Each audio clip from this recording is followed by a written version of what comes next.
Les gars, vous n'êtes pas des esclaves. Vous n'êtes pas venus sur terre pour vous sacrifier pour les autres.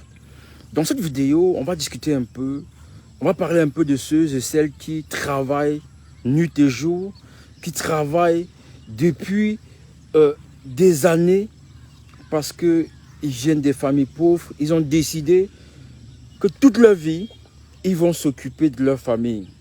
Que toute leur vie, ils vont travailler nuit et jour pour que dans leur famille, la pauvreté s'arrête.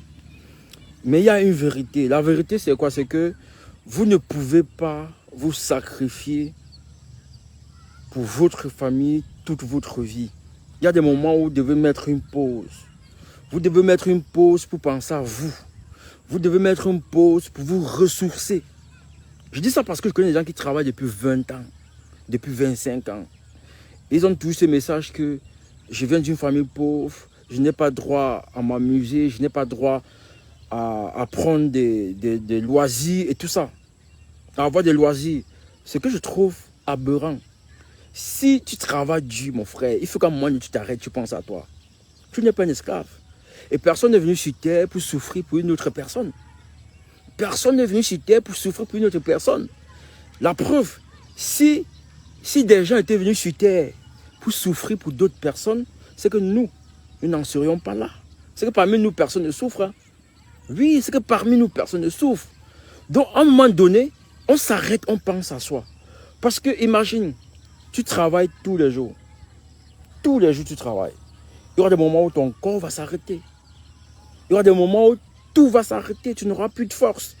Moi, je prends un exemple. Il y a des fois, tu as soif. Tu prends un jus, tu avales, tu termines le jus.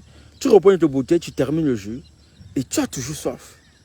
Jusqu'à ce que tu prennes une bouteille d'eau pour que tout s'arrête. C'est-à-dire que tu vas boire autant de bouteilles de jus que tu voudras. Ou que tu pourras. Mais il va falloir que tu prennes une bouteille d'eau, même si c'est un verre, même si c'est demi-verre. C'est ce verre qui va étancher ta soif. Ce n'est pas le jus que tu as pris. C'est la même chose avec le corps humain. Il y a des gens qui se sacrifient. Qui disent oui. Bon, je peux encore comprendre celui que les parents sont décédés. Hein? Si les parents sont décédés, voilà, tu es le premier. Là, ton sacrifice, on accepte ton sacrifice. Mais dans une famille où le père vit, la mère vit, tu as des frères, des sœurs, tout le monde est là. Pourquoi tu vas te sacrifier pour les autres? Pourquoi? Il faut penser à toi. Parce que le fait pour toi de te sacrifier pour les autres, montre que tu es une bonne personne. Mais à un moment donné, il faut que tu penses à toi. C'est un peu comme si tu travailles de l'argent. Tout l'argent que tu as, tu investis, tu donnes à tes frères, et tout. Mais tu n'as pas un habit, tu n'as pas un vêtement, tu n'as rien. Tu n'as rien, c'est pas bien. C'est pas bien. À un moment donné, pour un homme qui est marié, qu'est-ce que tu fais? Tu cherches l'argent, tu envoies tes enfants à l'école, tu gardes un peu pour les maladies, mais le reste, tu mets sur toi aussi. Tu mets sur toi, tu te fais plaisir. Il y a des hommes qui ne se font pas plaisir. Je ne sais pas si c'est la secte même, ou si c'est quoi. Tu vois, il y a un monsieur, il a une grosse boutique, une grosse quincaillerie, une très grosse boutique. À midi, il achète les bâtons de manioc avec les arachides. Les bâtons de manioc avec les arachides. L'autre achète le pain avec l'avocat. C'est-à-dire que parfois même ses employés, à midi, ils ont peur de manger devant le patron. Parce qu'ils ne comprennent pas comment le patron, qui a toute la boutique, qui fait une grosse recette de 800, de 1 million, de 2 millions par jour, lui, à midi, il achète le pain avocat. Moi, je peux comprendre le pain avocat. Je peux comprendre le pain avocat si c'est une envie. Mais pas que c'est un truc que tu désires, genre, voilà, tous les midis. Il faut que tout le monde mange le pain haricot. Bien. Mon frère, l'argent là, quand tu vas mourir, ça va aller où? Quand tu vas mourir, qui va récupérer l'argent là? Il y a beaucoup de gens qui sont morts, qui sont décédés. On a vu 8 millions à la maison. Oui. Je suis sûr que dans vous-même qui êtes là, vous avez vécu des histoires comme ça. Quelqu'un meurt à l'hôpital, on demande l'argent pour faire des séances de, je sais pas, des examens. La famille n'a pas d'argent. Lui-même, il dit qu'il n'a pas d'argent. Pourtant, chez lui, dans sa maison, sous son lit, il y a 7 millions. C'est quand il meurt qu'on est en train de partager les biens. Quand il meurt même, la famille prête de l'argent pour l'enterrer. On prête de l'argent pour l'enterrer. Pourtant, Ouais, Diamant, salut. Salut tout le monde. J'ai même pas dit bonsoir. Salut, bonjour, bonsoir, ça dépend de là où vous êtes. Ouais, un peu non. Le type est mort. C'est quand on fouille sa maison qu'on voit qu'il avait 8 millions, qu'il avait 7 millions, qu'il avait 5 millions sur lui. Alors qu'à l'hôpital, on demandait des examens qui auraient pu le sauver. Donc même pendant que... Ok, merci Roger. Donc même pendant que lui, il était à l'hôpital, je t'assure, il était toujours en train de faire des économies. Même sur sa santé. Non. Tu ne dois pas travailler, te sacrifier pour des gens. Et il faut investir sur toi à un moment donné. Tu t'arrêtes. Et puis, moi je vois, autour de nous, il y a beaucoup de multimilliardaires qui sont partis. Ils ont laissé beaucoup de milliards. Les enfants sont en train de s'entretuer. Les enfants sont en train de discuter les milliards. Ce sont les avocats qui mangeaient ces milliards-là. Pourquoi? Parce que le papa, pendant qu'il était vivant, tout ce qu'il a voulu faire, c'est entasser de l'argent. C'est entasser de l'argent. Alors que, moi, je pense à mon avis que si tu gagnes de l'argent, le bénéfice que tu peux donner à tes enfants, c'est l'éducation. Moi, c'est ça. C'est la plus grosse des richesses, l'éducation. Va chercher 10 milliards, 100 milliards. Si tes enfants ne sont pas éduqués, dès que tu meurs, pendant que tu es à la morgue même, c'est-à-dire qu'en te portant pour être déposé à la morgue même, ils sont déjà en train de discuter l'argent. On va même très mal t'enterrer. On va très mal t'enterrer. Donc moi, prophète, tu as ton argent, mon frère. Pense à tes enfants. Ils vont fréquenter dans quel établissement. Mets l'argent de côté pour ça. Le reste, tu épargnes un peu. Mais tu t'habilles. Tu bois ton vin, tu appelles madame, vous sortez. Vous allez en boîte de nuit aussi. Vous prenez des vacances. C'est quoi de rester à la maison? De rester, de dire, ah, on va dépenser. Comment il ne faut rien. Le blanc nous dépense. Moi j'aime les blancs, les gars. Moi j'aime les blancs. Les blancs, non. Ah, moi. Dans leur vie, les loisirs comptent. Les loisirs comptent. Les loisirs, on les place. Ça permet de détendre. Ça permet d'aérer ses nerfs, son cerveau. Ça permet d'être cool, en fait. Le fait de ne pas avoir de loisirs, ça te bloque. Ça te bloque. Oui, un peu, non? Je ne sais pas ce que vous pensez de ça. Est-ce que vous pensez que un homme doit toute sa vie travailler, travailler, travailler et encore travailler, ça ne pas s'épuiser? On a des papas, j'ai vu des papas dans la rue, à Douala, à 70 ans, en train de se balader avec des cuvettes d'allumettes, des cuvettes de ceci, des cuvettes de cela, à 70 ans. Pourquoi? Pourquoi? C'est parce que ces personnes n'ont pas planifié leur vie. Il faut savoir planifier leur vie. Moi, je ne peux pas me sacrifier pour quelqu'un. Jamais. Pour mes enfants, oui. Mais à un niveau, on se sacrifie pour leur éducation. Mais on ne se sacrifie pas pour leur laisser beaucoup d'argent. Mieux vaut laisser quelque chose dans le cerveau, entre les deux oreilles, que de laisser de l'argent qui va filer entre les mains des avocats. Voyez les enfants de Fosso Victor, ils ne s'entendent pas. On a dit Fosso Victor est décédé. Elle a laissé 3 milliards pour qu'on puisse l'enterrer. On a pas utilisé 1,5 milliard parce qu'on se discutait déjà ça. On dit les femmes de Fosso Victor n'ont pas d'électricité. Tu vois, tout ça. Alors que lui, dans sa tête, quand il partait, il savait que ce problème était réglé. Mais tellement il avait de l'argent que on n'était plus là pour le bien du père, on était là pour de l'argent. Vous comprenez un peu, non? Donc moi, mon avis, c'est quoi? C'est que si tu travailles, si tu gagnes de l'argent, à un moment donné, il faut t'arrêter. Tu profites de ton argent. Profite de ton argent. Il y a des gens qui ont travaillé toute leur vie. Ils n'ont jamais pris une semaine de vacances. Ils ne connaissent même pas Limbe, ni Kribi. Je sais pas, ils sont même sortis du Cameroun. Pourtant, ils ont eu de l'argent. Ils auraient pu aussi s'épanouir. Maintenant, tu meurs. Tes enfants dilapident de l'argent. Ils ne peuvent pas travailler. Ils ne peuvent pas augmenter ton business. Ils vont juste dilapider ton argent. Mais toi, tu t'es sacrifié pour rien. Tu t'es sacrifié pour rien.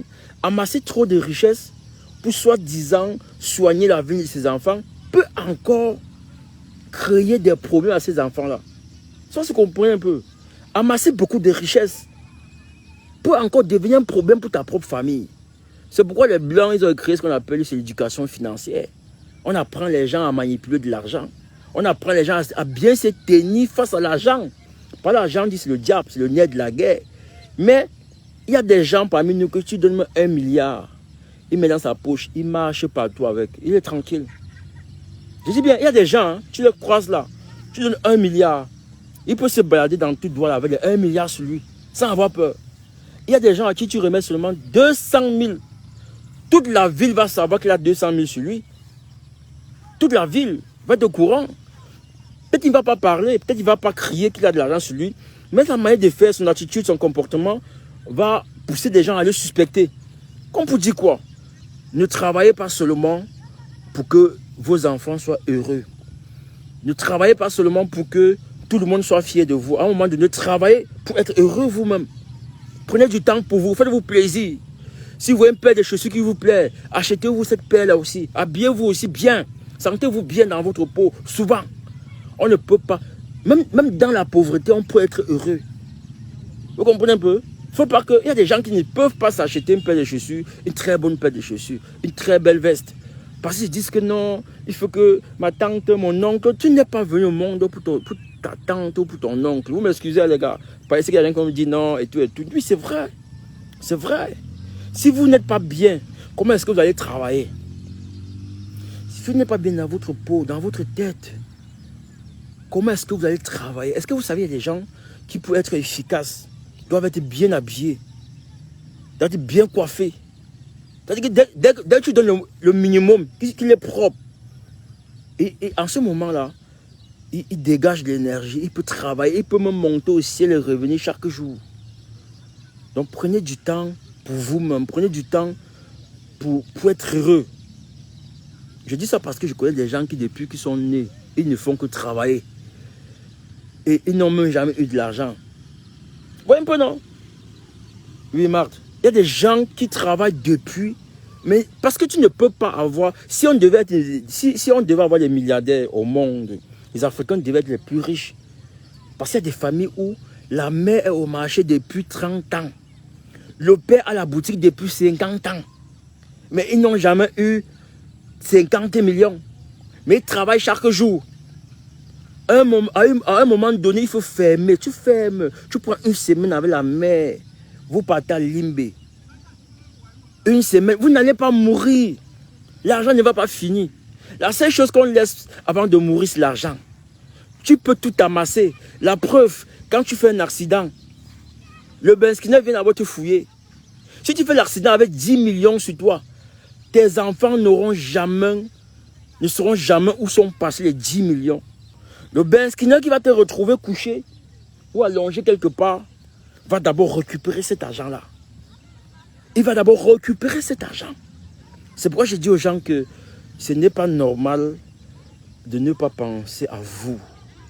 J'ai souvent entendu des gens dire que, les gars, moi qui travaille, non, s'il y a une bière, je bois. Moi, je suis d'accord avec les gens là. Parce que c'est la seule chose qu'on part avec. Et comme je dis toujours aux gens, le plus important, c'est ce que toi, tu as dans ta tête. Dans ta tête, comme je le dis, si tu veux être bien, mets-toi bien. Tu as tes enfants, non? Les seules personnes que tu peux te sacrifier, que c'est une obligation, pour ma part, ce sont tes enfants.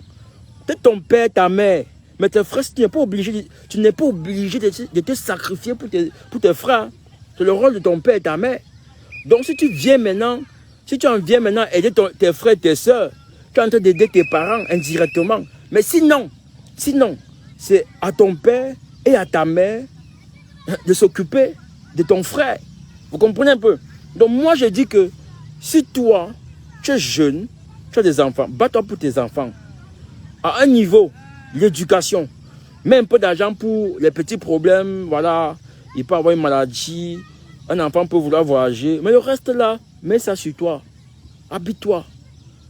Ouais, Diane, bonsoir. Tu es esclave de quoi? L'argent jusqu'à quand? Les gens sont morts en disant que demain, il va acheter un kilo de viande. Ils n'ont pas acheté le kilo de viande. On ne prévoit pas ce qu'on mange. On ne fait pas de rendez-vous pour s'habiller. On ne fait pas de rendez-vous pour manger, je ne sais pas trop, pour s'acheter un poulet, pour se faire plaisir. Il n'y a pas de rendez-vous. Dès que tu as ton argent, tu dis, ok, les 200 000 ici, je mets 50 000 ici, je mets 100 000, le reste, je mets sur moi. Le reste, je mets sur moi. Il y a des gens au boulot, tu le vois, ils travaillent chaque jour. À midi, ils ne mangent pas bien. Entre-temps, on est de résoudre le problème des gens. Les gens créent le problème ailleurs, on vient te demander de résoudre. Dis que tu n'as pas d'argent. Dis que tu n'as pas d'argent. Pour être productif, fais-le bien dans sa tête. C'est pourquoi chez les Blancs maintenant, ceux qui sont en Europe, là, vous savez qu'ils disent la vérité. Dans les entreprises maintenant, on fait tout et tout pour que le travailleur soit à l'aise. On fait tout et tout pour que le travailleur soit à l'aise. C'est-à-dire qu'on fait des jeux, on fait des trucs là dans votre lieu de service pour que le travailleur soit à l'aise. Le Blanc veut que son collaborateur soit épanoui. Il veut ça. On n'est pas pour le frustrer. Et toujours parce que j'ai compris aussi une chose chez les Blancs, c'est que vous voyez que même dans les grandes enseignes là, les gens pour qui tu te sacrifies ne sont même pas parfois reconnaissants.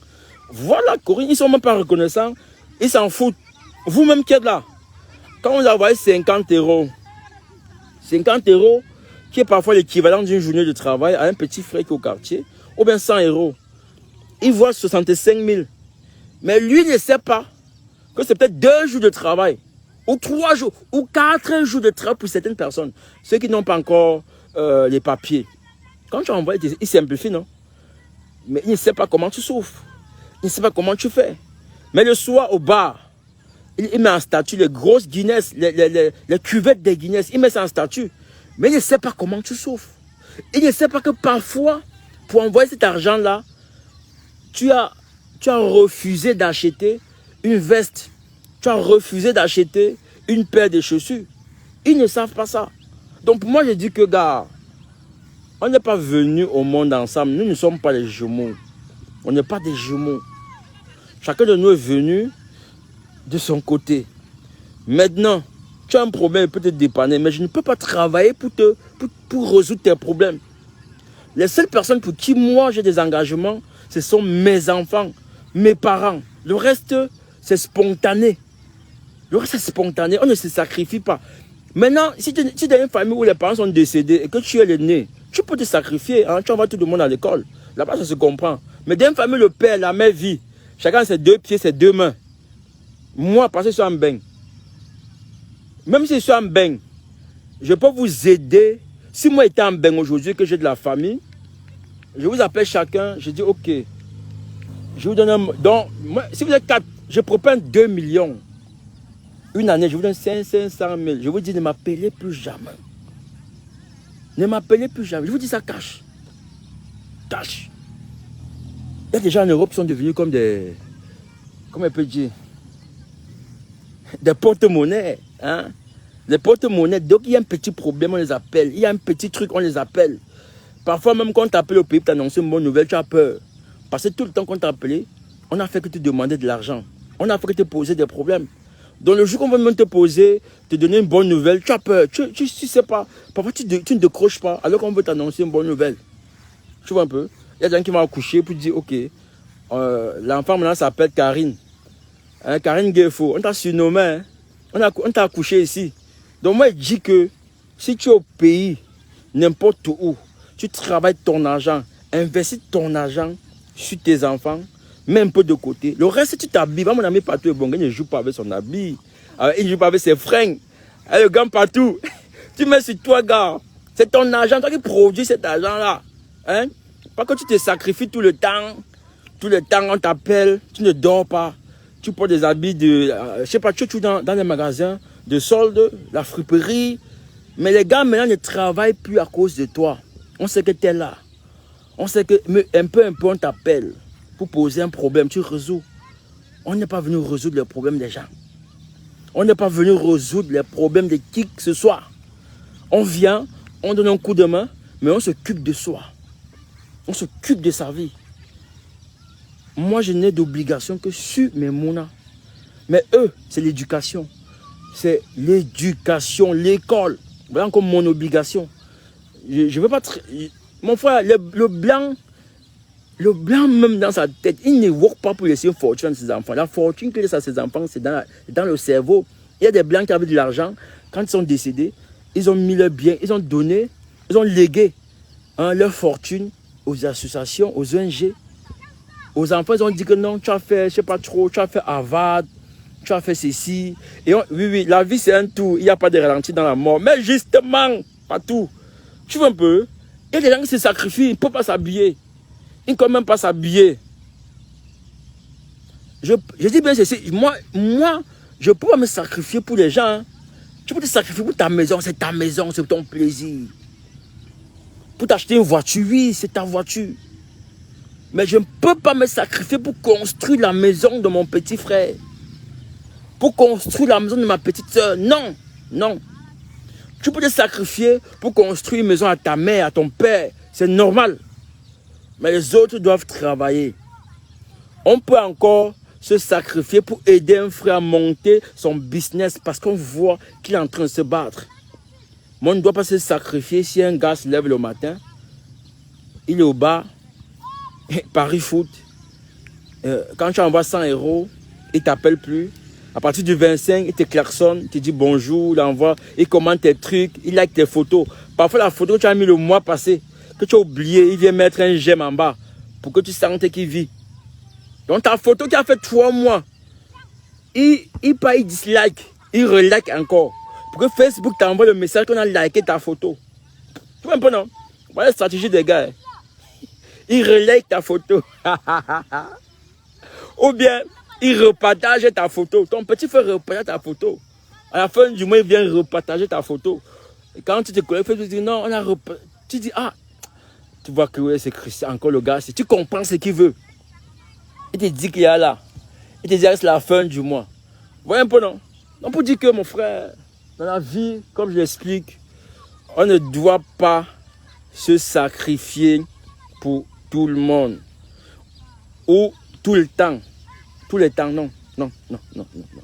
On se prive et après on se met bien. On se met bien, mon frère. Quand tu meurs, les gens vont dire quoi? Allez un peu dans le deuil là, les veillées. Les gars, on ne pleure plus dans les veillées. Les gars viennent boire. On dit cash. On ne pleure plus dans les veillées. On ne pleure plus.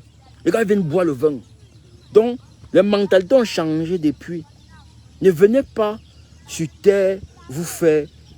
Ne venez pas vous sacrifier. Ne venez pas, je ne sais pas, ne venez pas vous priver d'un bonheur, d'un plaisir pour des frères et des sœurs qui demain n'auront même pas, ne vont même pas se sacrifier pour lorsque tu ne seras plus en vie. Vous comprenez un peu? Battez-vous pour vos enfants. Battez-vous pour les envoyer à l'école. Battez-vous pour mettre de côté pour les maladies. Le reste, mettez sur vous. Oui, le reste, mettez sur vous. C'est ça. Mettez le reste sur vous. Oui. Là, les gars, le reste, mettez sur vous. Je ne peux plus me sacrifier pour quelqu'un. Quand tu te sacrifies d'abord pour les gens, après, quand ça ne marche pas, ils reviennent t'insulter. Tu peux donner 200 000, je ne sais pas, 1 million à un de tes frères chaque année. Le jour où tu ne donnes pas, ils oublient. Hein? Les gars oublient vite les dons. Ils oublient vite ce que tu as donné hier. Ils oublient vite ce que tu as donné hier. Vous comprenez un peu? C'est-à-dire que le jour où tu fais l'erreur, tu ne donnes pas. Il te dit mouf, va là-bas. Hein? Donc, il te fait comprendre que tu n'es rien. Et je sais qu'il y a beaucoup parmi vous qui ont vécu ça. Il y a beaucoup parmi vous qui se sont sentis à un moment donné, je ne sais pas si c'est l'humiliation, mais qui se sont sentis petits, qui ont regretté. Voilà. Voilà, c'est quelque chose, gars. Qui ont regretté pour dire que mon frère, dans ma vie, je me mets bien. Le reste, c'est ton père, ta mère. Donc tes enfants, ton père, ta mère. Le reste là, si tu as, tu donnes, tu n'as pas, tu restes tranquille. Tu investis le reste sur toi. Personne n'est venu sur terre pour porter les charges d'une autre personne. Chaque enfant a 4 membres, 2 bras, 2 pieds. Chacun de nous peut travailler. Chacun de nous peut vendre au marché. Chacun de nous peut s'asseoir sur une table, briser du poisson. Chacun de nous peut aussi prendre la route pour l'aventure. Donc il n'y a pas quelqu'un qui est venu travailler son argent pour donner à quelqu'un. Il n'y a pas quelqu'un qui est venu au monde que son argent, ses efforts, le fruit, c'est pour toi. Donc à un moment donné, quand tu gagnes de l'argent, il faut que tes enfants, ton père, ta mère, tu fais un peu des économies. Le reste, tu mets sur toi. Oui, comme je l'ai dit, là, tu mets sur toi. Il y a des gens qui ne s'est jamais bien habillé, il n'a jamais pris, acheter une veste, il n'est jamais allé se balader, il n'a jamais pris madame que allons passer, je ne sais pas, une semaine quelque part. Faites ça, les gars. Faites ça. On va se sacrifier jusqu'à quand? Il y a des gens qui sont sacrifiés, ils ont fait de construire la maison, ils sont morts. Il y a des gens qui se sont sacrifiés, ils ont fini de construire une maison, ils sont décédés. Ils ne sont même pas entrés dedans. Ma femme, tout ce que tu dis est vrai et j'avais peur avant qu'on m'appelait. Oui, justement. Vous comprenez un peu? N'ayez pas peur de dire à chacun d'aller se faire voir. N'ayez pas peur de dire à chacun d'aller travailler. Ce n'est que normal. Hein? N'ayez pas peur de dire à vos frères, vos soeurs que non, vous n'avez pas. N'ayez pas peur de dire non. Il n'y a qu'à ton père et ta mère que tu n'as pas le droit de dire non. Tu peux dire, ok, papa, c'est chaud maintenant. Mais après, mais à ton frère, ta soeur, tu peux lui dire non. Parce que tu as tes problèmes. Tu as tes projets. Tu as tes enfants. Tu dois construire ta maison. Tu dois. Personne ne doit t'empêcher qu'il y a des gens qui se sont sacrifiés pour que vous soyez ce que vous êtes, où vous êtes aujourd'hui. Personne n'a grandi dans le ciel. Laurent, ce que tu dis est vrai. Mais là, c'est l'histoire. Là, c'est l'histoire. Quand tu dis qu'il y a des gens qui se sacrifient pour que vous êtes... On ne te parle ici de famille, de frères et de sœurs. De frères et de sœurs. Et tu fais savoir que tu as tes enfants. Elle a ses enfants. Ou bien lui, il a ses enfants. Vous travaillez tous. Tu peux lui donner un coup de pouce. C'est-à-dire qu'il a une difficulté, tu l'aides. Il veut monter un business. Si tu as les moyens, tu donnes un coup de pouce. Mais ça ne doit pas être une habitude. C'est ce qu'il faut que tu comprennes. Pas une habitude. Pas que toute la famille compte sur toi. Les gens sont au quartier dans les paris foot. Dans les paris foot. Matin, midi, soir. Matin, midi, soir. Et quand tu donnes même ton argent pour un projet, on ne le fait pas. On ne le fait pas comme tu as demandé. Dès que tu appelles le pays, tu veux un projet, on pense d'abord à détourner. Première erreur des Benguis, c'est quand je vais partir au pays, je vais bas les habits chers. Voilà. J'ai vu cette situation en ce moment. Vous comprenez un peu, non? Pour dire quoi? J'ai bien précisé. Je n'ai pas demandé de ne pas aider ses frères et ses soeurs. J'ai demandé que ça ne doit pas être une habitude.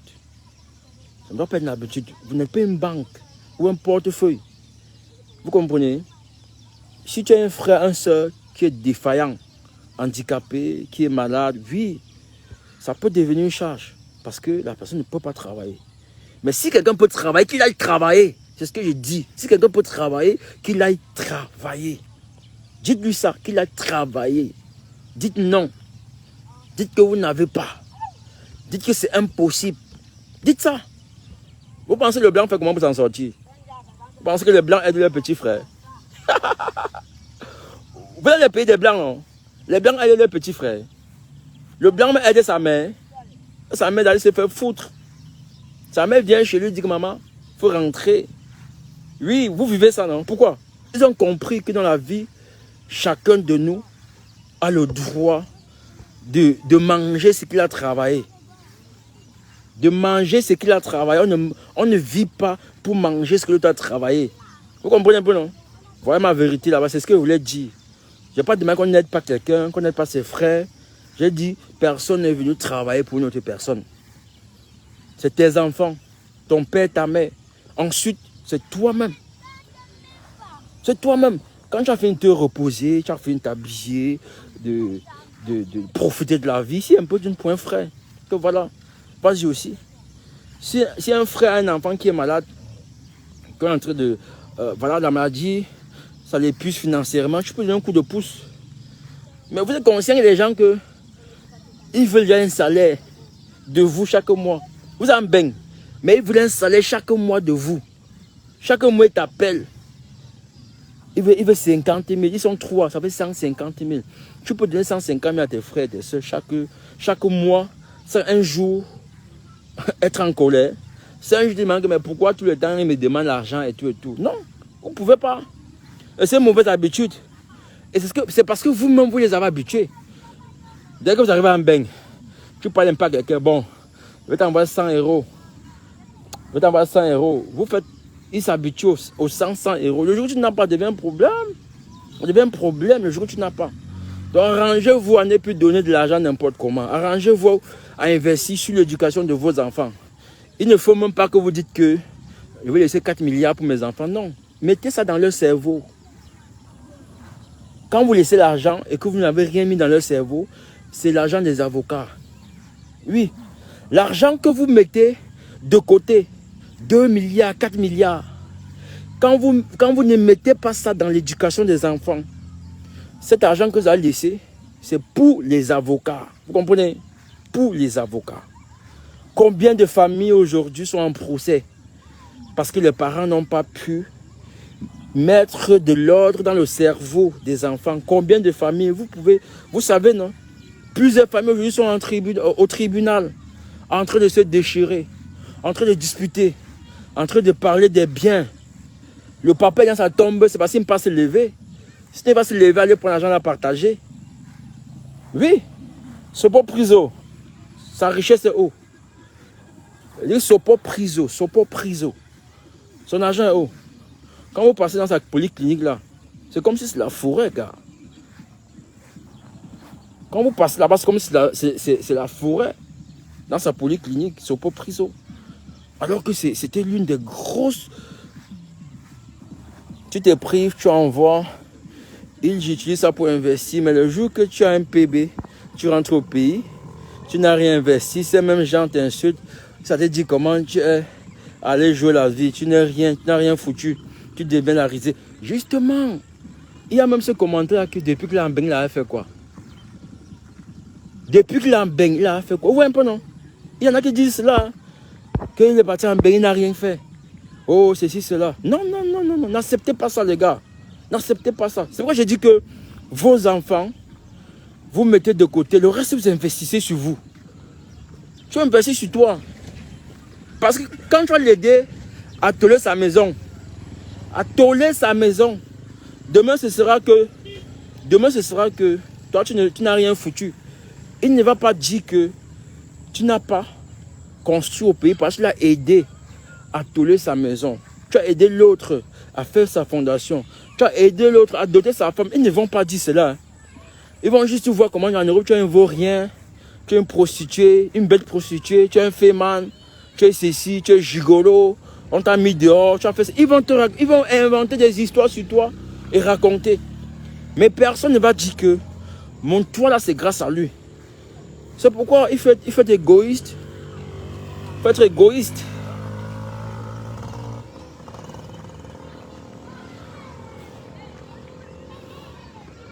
C'est pourquoi il faut être égoïste. Pour t'en sortir de cette terre, il faut être égoïste. Si tu n'es pas égoïste, tu ne t'en sors pas. Si tu n'es pas égoïste, tu ne t'en sors pas.